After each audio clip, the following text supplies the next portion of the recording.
Hey guys, gals, and non-binary pals. Today we are going to open the show with a little bit different of a tone. So by now you all know about what happened in Colorado Springs at Club Q over the weekend. And we're recording this just a few days later. But I think it's important for us to take a moment and acknowledge everything that's happening in the world. I know you come here to lose track of the world and smile and hear my laugh. But sometimes it's hard to not acknowledge what's happening. It's hard. For our queer community, it's hard. I don't have great words for all this. I don't know how to inspire people. I don't know how to make you keep hope, but I can say a few things about where we've been. I was trying to figure out how many bars I've performed at over the years with my burlesque career, and I've performed at about probably 130 bars over the years. And I've traveled all around the country. And out of all those bars I've been at, in small town Midwest and the South, I can tell you that most of them are gone. Most of these places are not, they're not just bars. They're town squares for the queer community and their local community. They're places where we can hang our hat, meet people, connect with people, and feel seen. And these places right now are feeling it. They've been feeling it for over a decade, to be honest. These places have been suffering financially because of COVID and other things in the world.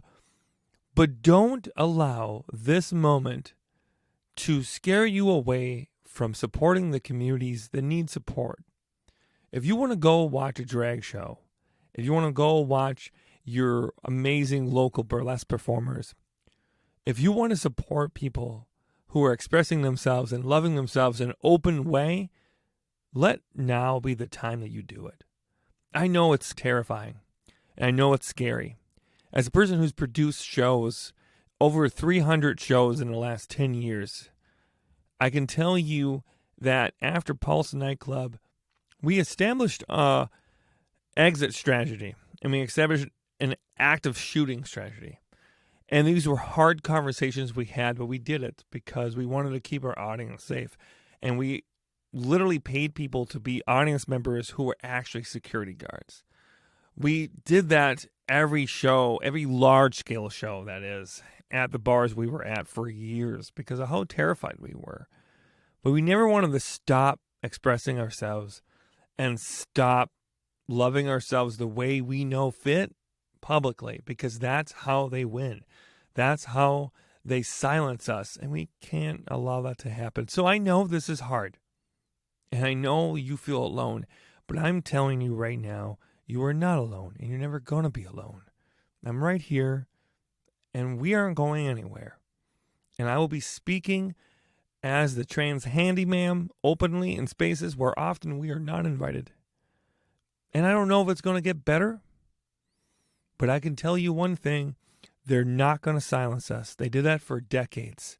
They did that for a long time. And I will not let that happen. And there are so many others that will never let that happen again. I appreciate you all so much. I love you all so very, very much. Thank you to everybody who's supporting each other right now. And let's try to have some smiles and a few laughs for the next hour we're together. Thank you.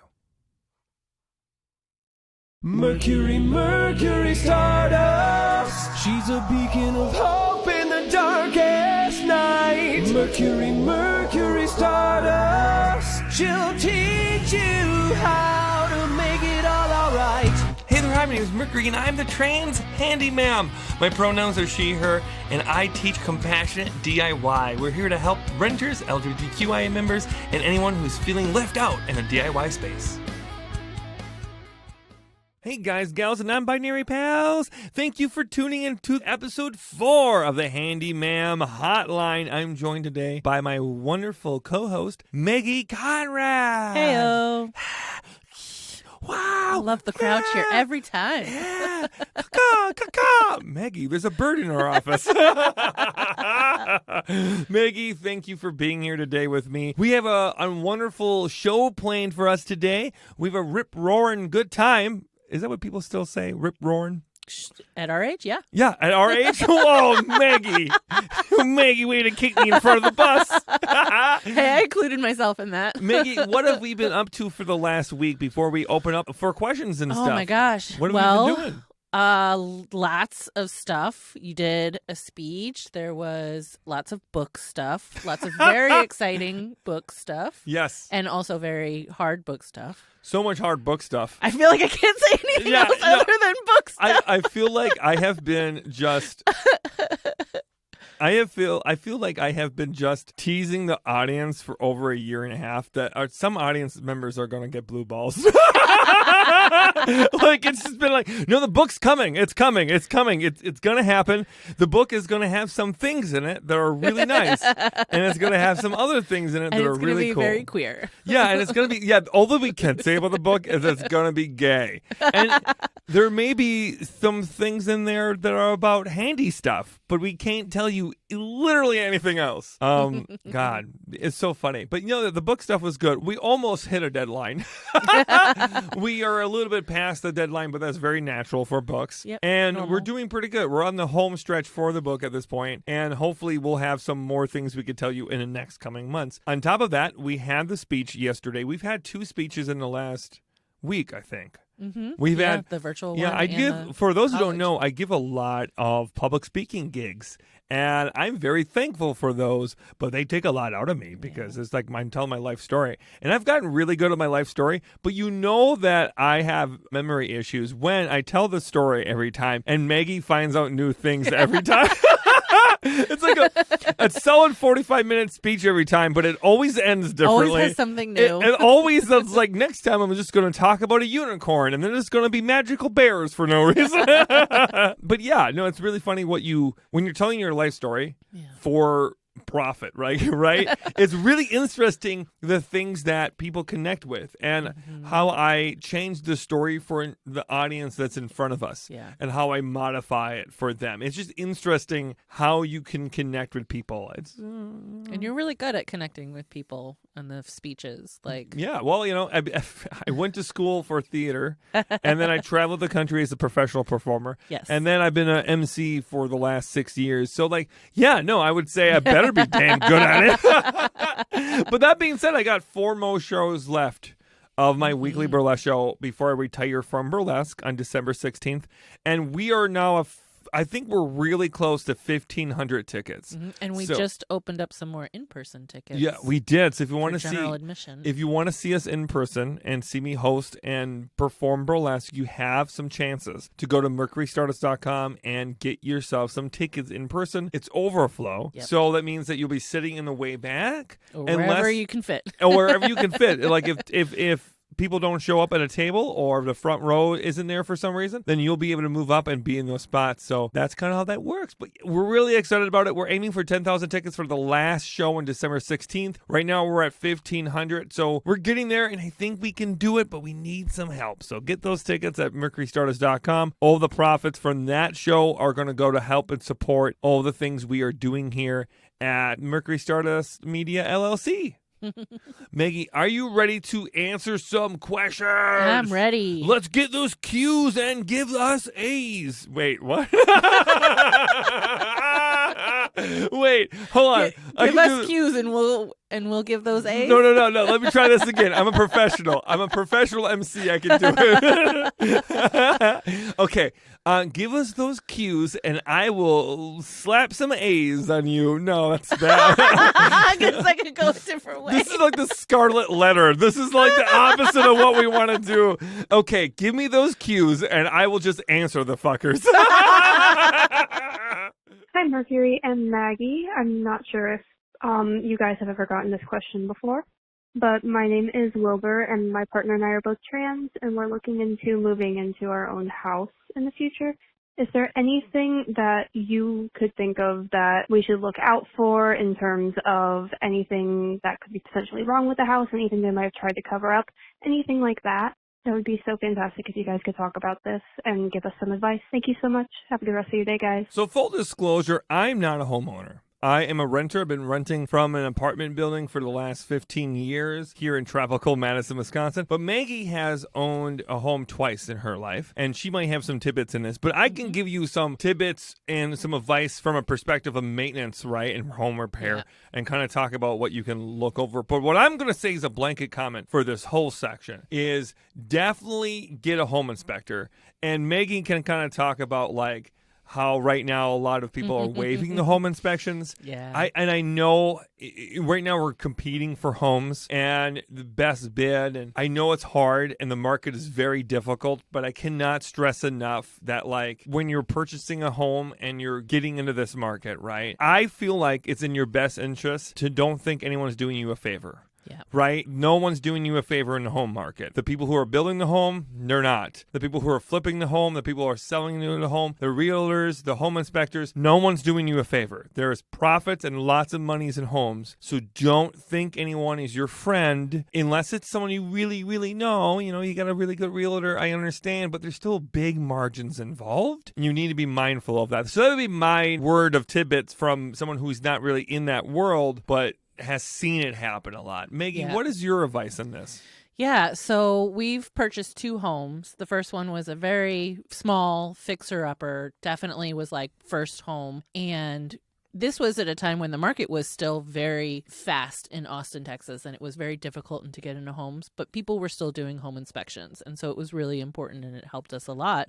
And to clarify, you bought one home in Austin, and now we have one home here in Wisconsin. You moved to Wisconsin. Okay. Yeah, and the market has accelerated since then. And so this time, a lot of people are waiving home inspections, but what we did, and you know, just kind of telling from our perspective that this could help you, we were getting a home that already had an inspection, so we felt comfortable waiving the inspection to a certain point.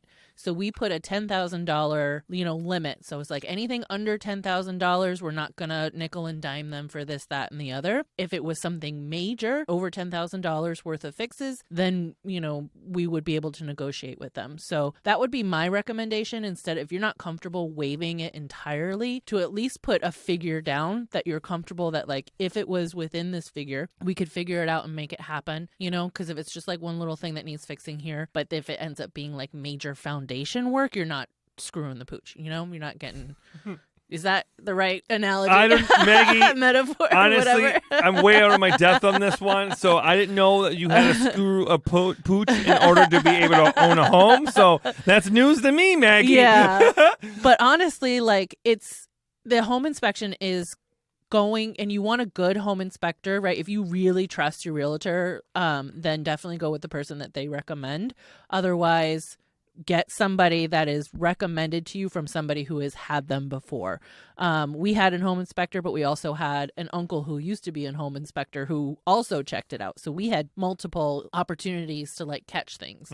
The old inspector they had, our family member, and another inspector. So you kind of can't overdo it, honestly, with the inspections. I guess it's very helpful. But what if you don't have the ability to have a homeowner, like to have an inspector, right? Right. What do people look for in that instance? I know what I would look for as a repair technician, right? Right. But I think to me, the big ones are like the roof, right? You got to be able to take a look at the roof, take a look at the HVAC, take a look at the water heater, take a look at the foundation, look for those things. Yeah. And if we're saying these big things and you're like, yeah, but what?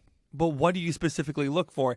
Look into these things. Like, look what is a bad foundation. What does it look like? Because I can tell you that you should be looking for certain cracks. You should look for unevenness. You should look for early signs of erosion and the soil around the home. Yep. But that's not going to help you when you haven't visually seen it. So definitely look at homes and Your stuff like realtor that. should also know a lot of things off the top of their head.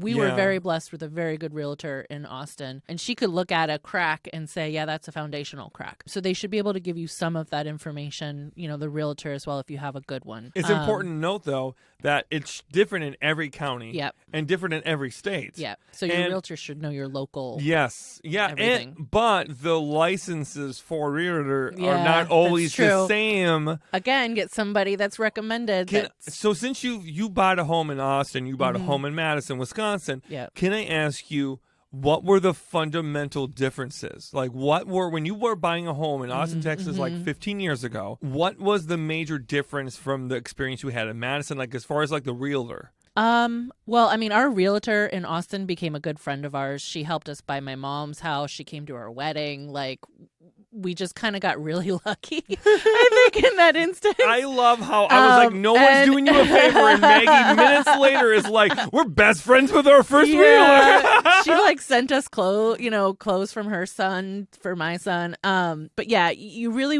if you basically just, the difference, it's not really from state to state. It was from realtor to realtor. The realtor that we had here, we just kind of got stuck with her, and it was fine. But we actually leaned on our other realtor in Texas and asked her more questions than we did our Wisconsin realtor because.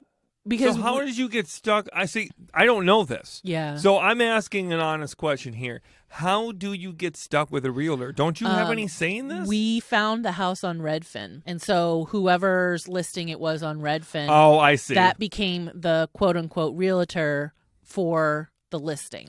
Yeah, right? I hate all of this. The system is so... But, I mean, we were lucky. We had been through it before. Yeah. We had really good support with the people that we knew before. We were very lucky in that regard. But, if I hadn't had like my backup realtor from Texas, basically, I would have not gone with this realtor. We would have found somebody else, to be our buyer's realtor. No questions. Because, that was bad. I would say right off the bat to Wilbur and anyone else who's wondering this, right? Like, if you're thinking about sinking money into a home, right? I really want you to think about what you want. What are your top 5 to 8 things? It's like location. How does a home look? All those things are important.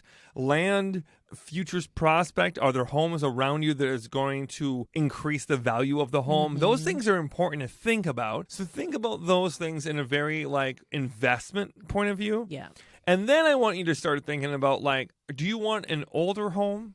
One that might have a decade or several that are definitely maybe something that has a little bit more trauma attached to the building. And I say trauma rather than a fixer-upper because to me, if you're having a home that has been owned by 3 to 4 people, right? A home that's 60-some years old, you are buying trauma in that home comes with baggage, form. Yeah. For sure. And because you're dealing with all the decisions that other people made. Yep.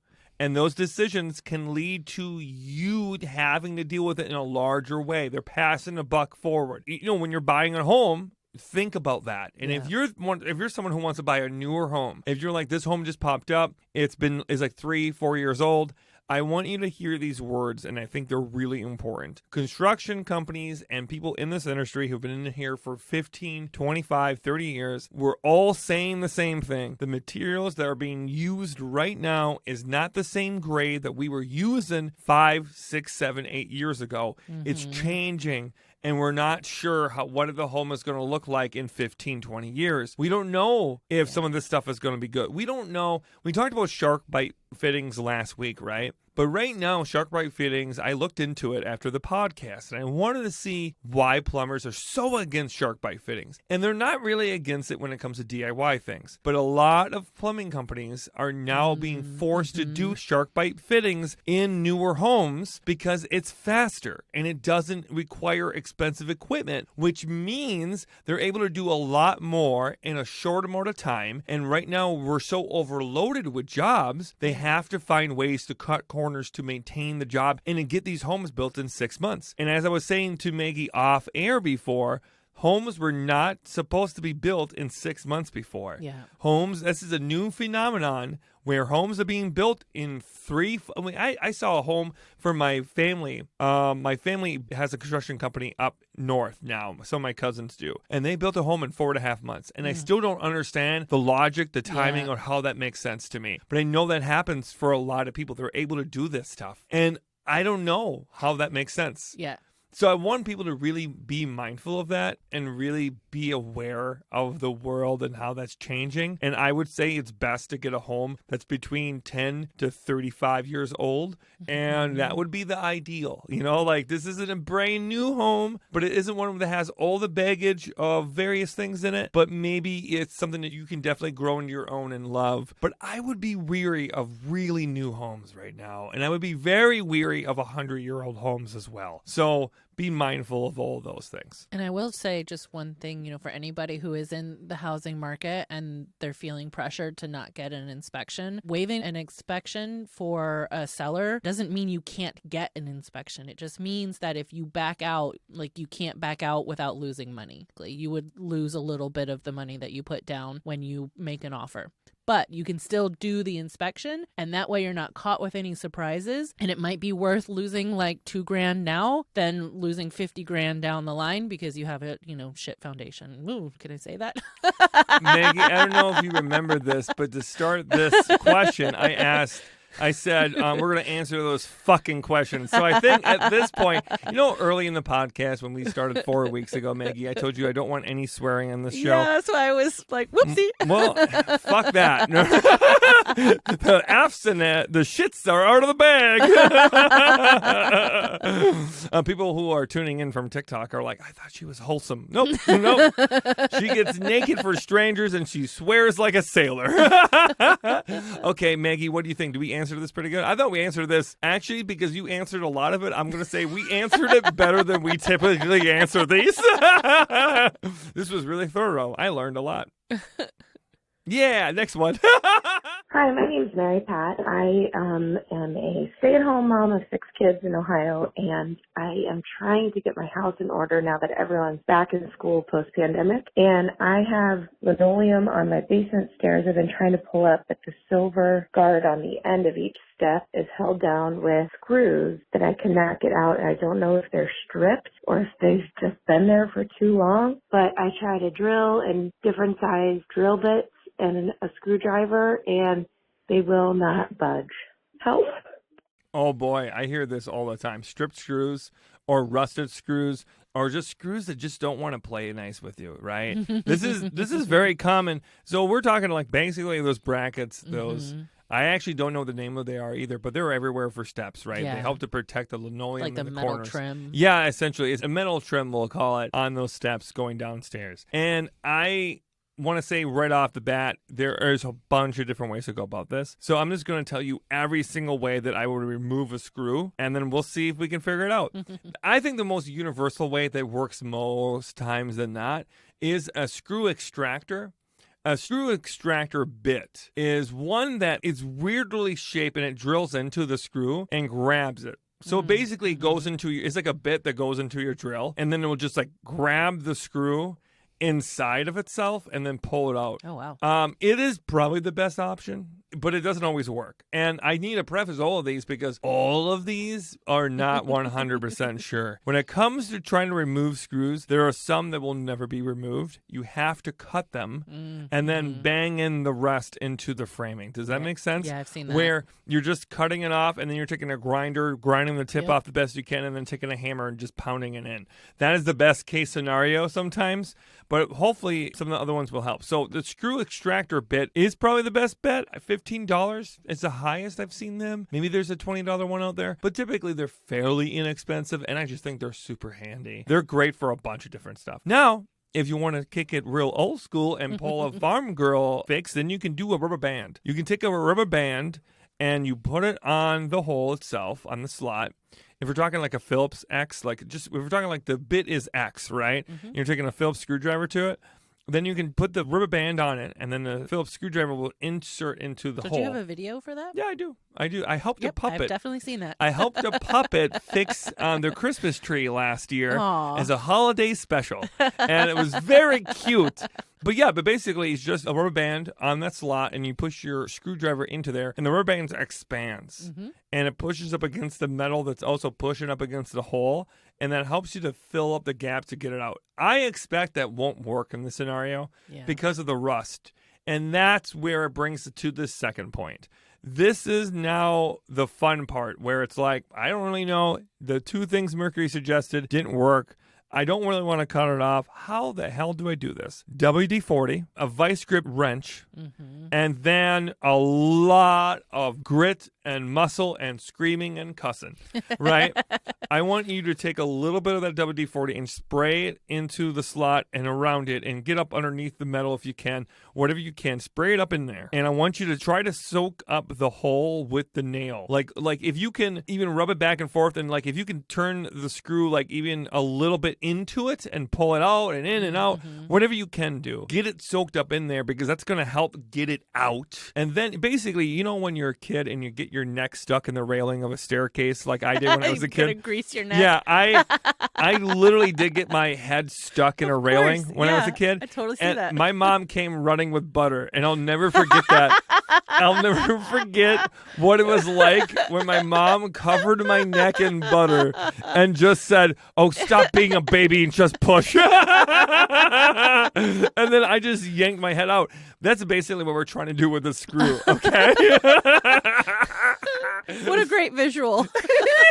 Little baby Mercury being like, "No, this is hurting." You don't need your ears. God, when you grow up as a farm kid, you're just lucky to make it through your adolescence. But anyways, we're talking about the screw itself. And I want you to try to lubricate that hole as much as possible. And then if you can grab the head of the screw with the vice grips, you're going to like just grab it real tight and lock it in place with the vice grips. And then you're going to be able to twist it out.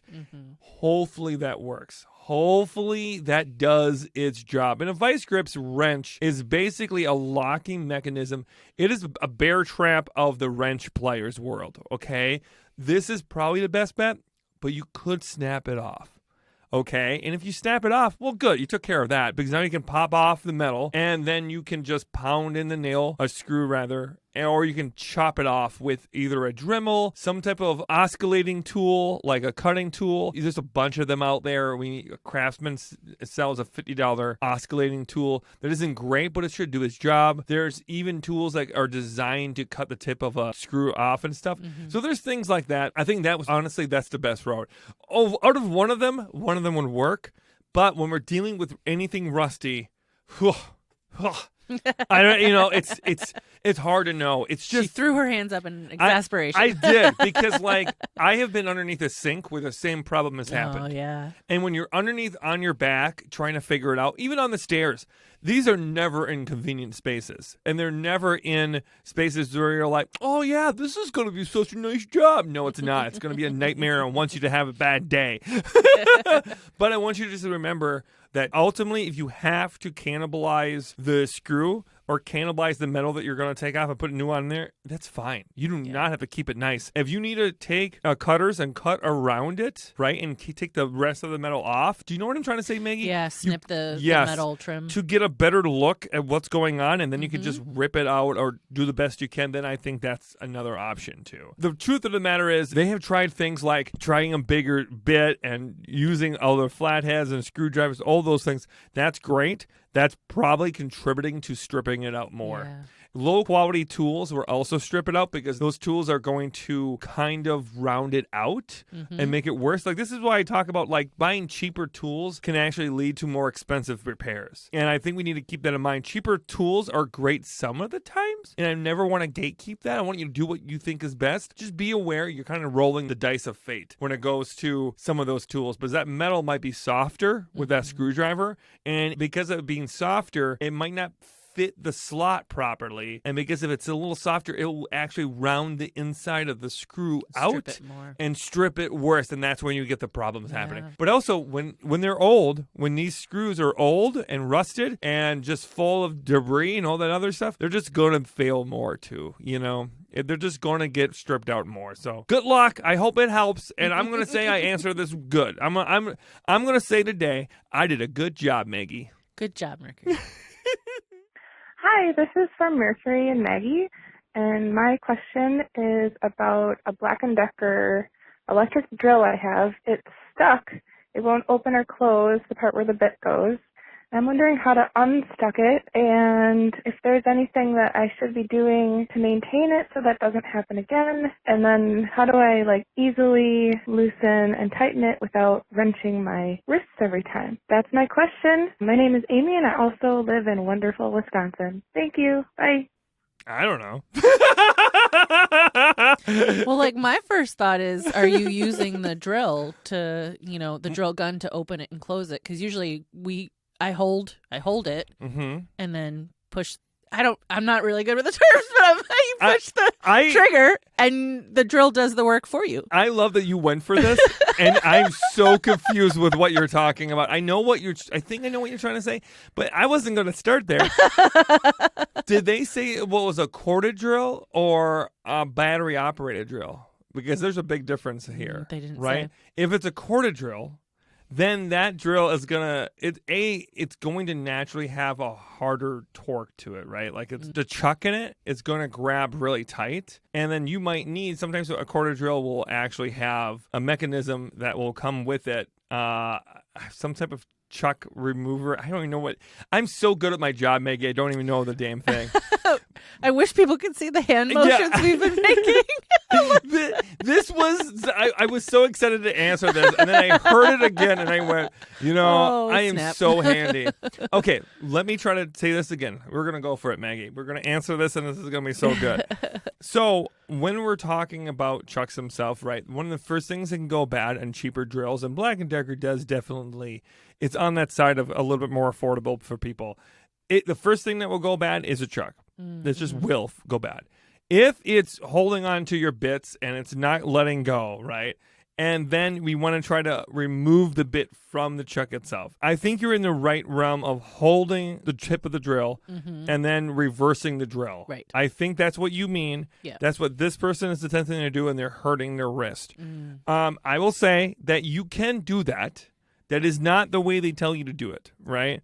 They want you to hold that drill, and then without reversing it, you're just yanking it real tight. Sometimes when you're doing that, you're actually putting a lot of stress on the chuck, and you're putting a lot of stress on the battery, and you could be damaging those drills. So I should stop doing that. I would say That's what you're saying. I would say that on drills that are on the more affordable side, it's more likely they're going to fail if you do that. Okay. It is less likely to fail if it's like a higher end.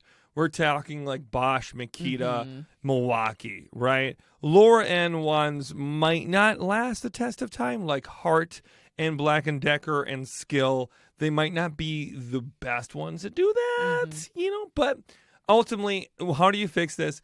I think if you had some type of pliers to hold it, to get extra leverage on it, you might be able to do it. And we're talking like an adjustable groove joint pliers. If you have a 14 to 16 inch version, that might be enough for you to get some extra here. If you care about the bit that much that you want it out, then I think that is the route to go. I think you may kind of be SOL'd. Right? Wait, is that SOL? SOL. Oh, yeah, that's right. Okay, good. Boy, we were doing so good in the podcast. We were answering these so well. And now Mercury's like, I don't know how to say SOL. But all that being said, I don't think this is going to be a great repair for you. I really don't. You can remove it if you get some extra leverage, but I think you might damage it worse. It is a drill that when we're buying those drills, I did recommend the Black & Decker last week on TikTok, but it is something to remember when we're buying cheaper equipment that it is going to have a more potential to fail, and it might not be great for us. If you have other tools like vice grips or anything along those lines that can add some extra leverage for you to be able to twist it, then I think it's good. If you have someone in your life who has big, strong hands, if you can hold the base of the drill and then them spin it out, it might be better. I think, though, maybe something else that could be happening. We are under the assumption that they're using the drill to reverse it and hold it at the same time, right? That's an assumption we're making. They're holding the drill with their hand and the chuck and everything, and then spinning it in reverse, right? Oh, I don't know. I don't know if that's clear from the That's message. what I thought was happening there. And I will say, if that's what's happening, right, then if the battery is not on high, if the battery is dying, it's going to not give you as much power and not help you with that, right? If the battery is fully charged and then you try, it might be okay. Now, as far as your wrist, though, They said that their wrists keep hurting. I would say, like we were saying earlier, don't do that. Yeah. Right? You can do it without spinning the drill forward and reverse, right? Like without having to do that. You can just pull it tight. They don't need to be that tight. All we're doing is tightening it and damaging the internals of the drill itself. Does that make sense? I think so. I think, okay, we started off rough, Maggie, but we came through solid with amazing advice. Mercury gets a B+ because she's a bitch. Okay, right? I still have one question. Yeah, what? Then if she's able to get the bit out, then is there any way that she can like make sure that this doesn't happen again? Or is that drill just like done? Oh, yeah, because they did ask about oil. Right, they asked about like what can we make sure. I mean, there is some type of materials. Although multi-purpose oil is never bad. Multi-purpose sprays are good. If you want to be like Gator on TikTok and use WD-40 for everything, you can. You can use WD-40 in this. I don't think you should have to. And where do you spray it? You would probably spray it probably inside and then by the chuck itself. I would say, though, consult the manual of every single drill you have. Consult the manual because they're going to have specific stuff. But if they say a specific brand, blah, blah, blah, blah, you don't need to buy a specific brand. They just want you to buy a specific brand. A multi-purpose oil would probably be, lubricating oil would be fine. But a WD-40 is great for some of this stuff, but it can also gum up gears. It can sometimes be a little bit too thick. So I don't know if I would recommend that over multi-purpose lubricants, if that makes sense. Yeah! Mercury did a great job. Great job. 2 thumbs up. Hi, Handy Ma'am. This is Deanna and Kristen, and we really need your help with something. We are in the midst of a bathroom remodel, and one of the things that was most important is we needed a new fan because the one we had wasn't working well enough. We sought out a Bluetooth fan. I love that it's colorful and you can change the light color and it plays your music through it. But the reason we picked it was that it specifically said it was super powerful with 1.5 zones, 110 CFM, whatever those letters mean. But the reviews all said that it was powerful and serene. So even though it was going to be able to work better, we weren't going to have a ton of noise. Well, now it sounds like a jet engine is revving up every time we turn it on. We have a handyman. We have a handyman. We call him Handy Randy. And he said that that's just par for the course with a stronger fan. Is this the case, or is there possibly something else that we can try? Thank you so much for your help. Love you, Mercury. First of all, this is my best friend from high school. Her name is Danny. I love her so fucking much. So thank you so much for calling. Second of all, your handyman is full of crap. I listened to this and I got so offended. I was just like, oh, it's just par for the course for bigger ones. Nothing. It should not sound like a jet engine. It was either. So there's 2 things here. A, we can put some type of rubber. So basically, the metal's rubbing up against stuff and causing it to vibrate too loudly. You can put insulation in there. You can put filler in there to help reduce it.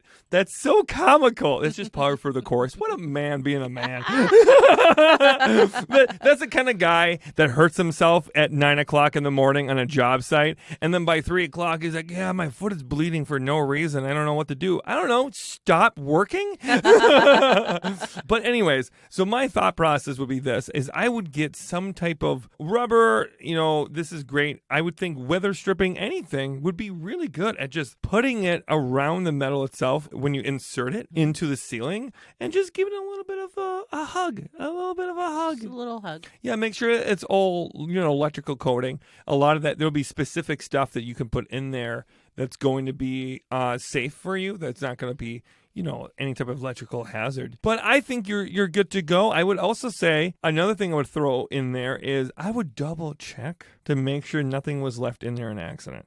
And the reason why I say that is because a lot of those times there'll be a little bit of a plastic thing that's hanging in there that was kind of like rolling around, and that plastic once it starts getting chipped away by all the metal, will then start acting like a conduit of just the stupidest. It sounds like a dying cow.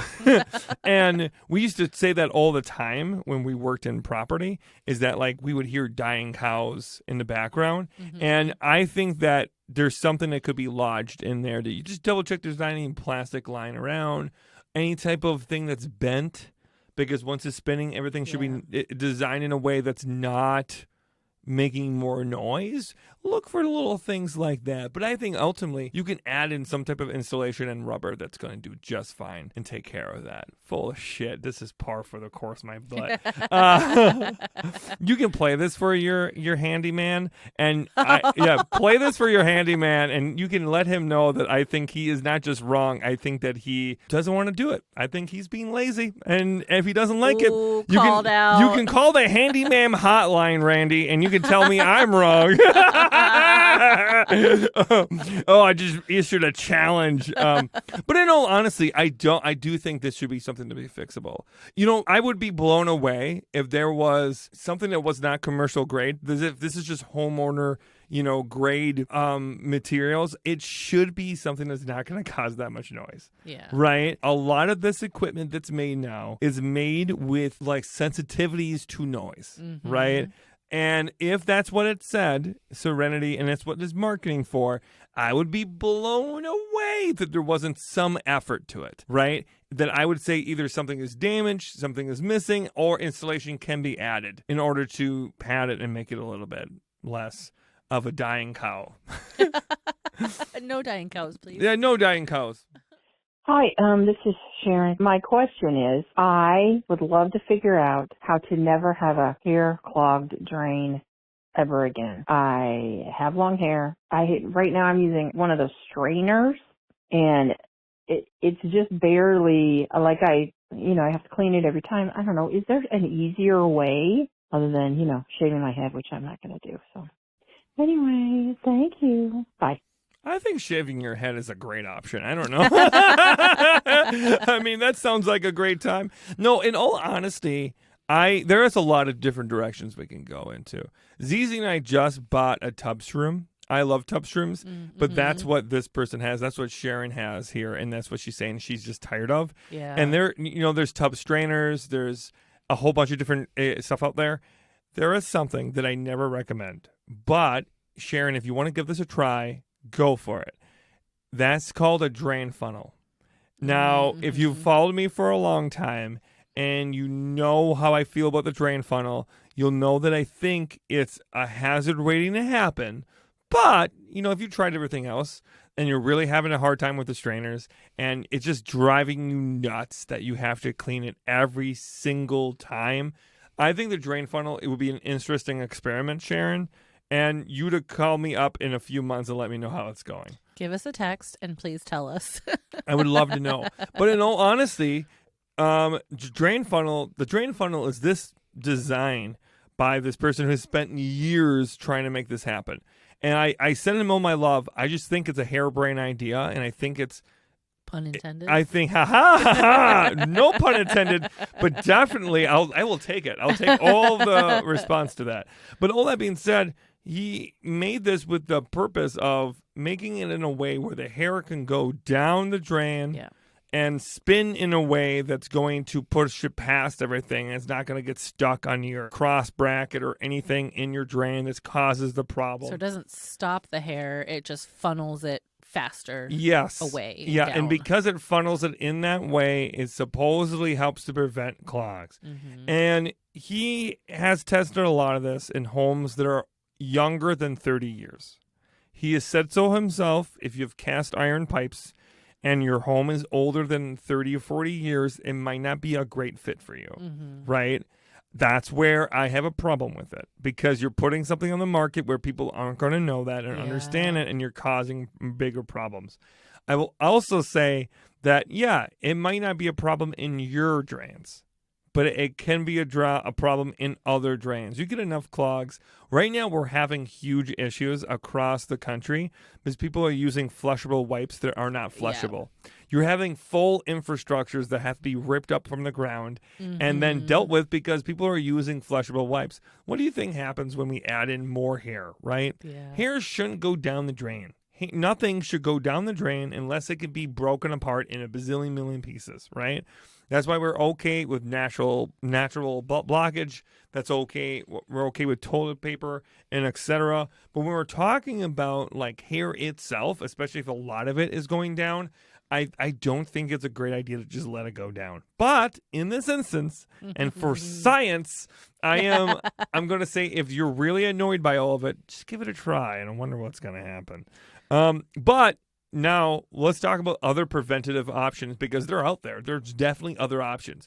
If you're like, hey, I'm using this strainer and I'm going to be doing the drain funnel, what else can I do?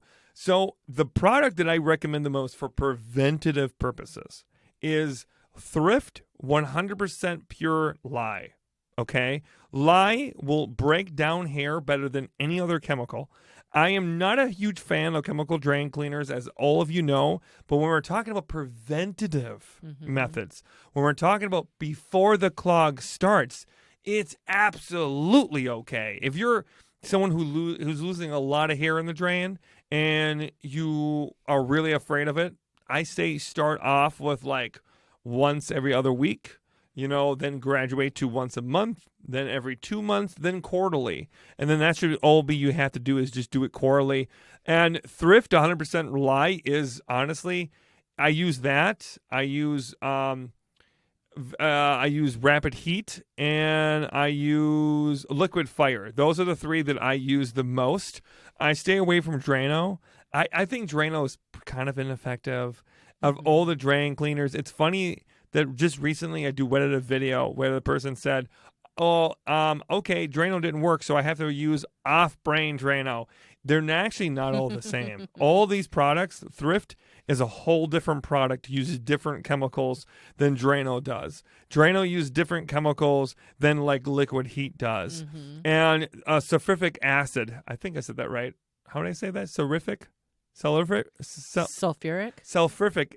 acid. Maggie, when God made me, he said, you know what? She's going to be really hot and she's going to be really good at fixing stuff and she's going to be great at getting naked for strangers. But she's not going to be able to say words. He was like, we're going to need to give her something. Can't be good at everything. Yeah, we're going to need to give her something. We're going to give her a speech impediment. But the acid is another one. So you got all these different methods, and all of them are going to be good at breaking down some stuff, and some of them are going to be really good at breaking other stuff. None of them are going to be good at everything. And Drano is pretty good at breaking down like grease, not much else. I think Drano is probably a better option in your sinks, not as good an option in your tubs. Right? This is where I think Thrift kills it. I think Thrift is really good, and acid is great, but acid is really dangerous to work with. Yeah. And I found out the hard way that even in the air, once it releases in the air, my body breaks out in hives. Oh, wow. And I would wear all the gloves, all of the stuff to make sure I didn't. But I honestly, after a few times of trying to use it, I just learned that it was never going to work and it wasn't worth the risk. And then it's about getting a snake or a drain auger and using it that way. So to answer your question, in a preventative way, I think that you can go with Thrift. I think that's a good product. If you want to go the more home remedy route as a preventative way, I think that baking soda and mixing that with vinegar. So I think it's 1 part vinegar for 2 parts baking soda. I think that's what it is. You can look it up online to make sure. But that is basically is making a volcano in your drain. And it works pretty good in a preventative way. It just helps loosen stuff up and send it down farther down the drain and make sure that you're not going to have blockages in your own drain. Did I do a good job? That is great. I think I did real good. I like how after every single question, I'm always like, can you reassure me that I'm good at my job? I've been doing this for 15 years, and I'm still like, please love me. Okay, everybody, thank you so much for calling in this week and leaving all your voicemails. You can call us at 608-205-8768. Again, you can call us at 608-205-8768. Maggie is saying it because Mercury cannot remember the number for the life of her. But you can call us with any of your questions, anything about life, anything about DIY. You just call us and ask us a question, and we'll see if we can do the best to answer them.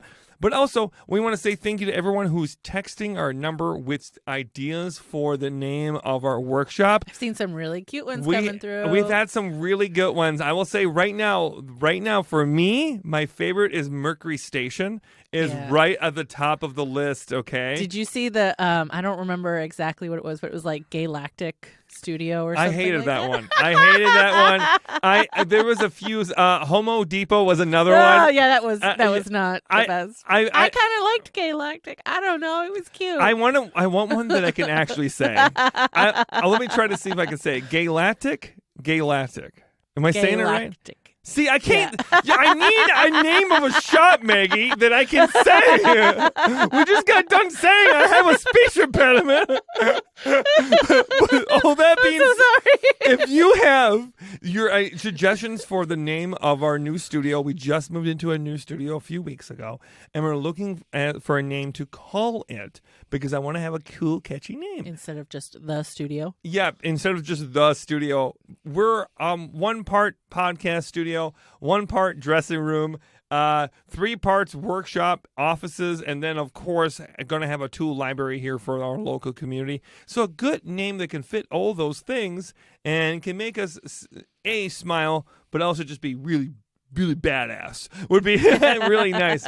I really like Mercury Station, but there's a few others that are really good, too.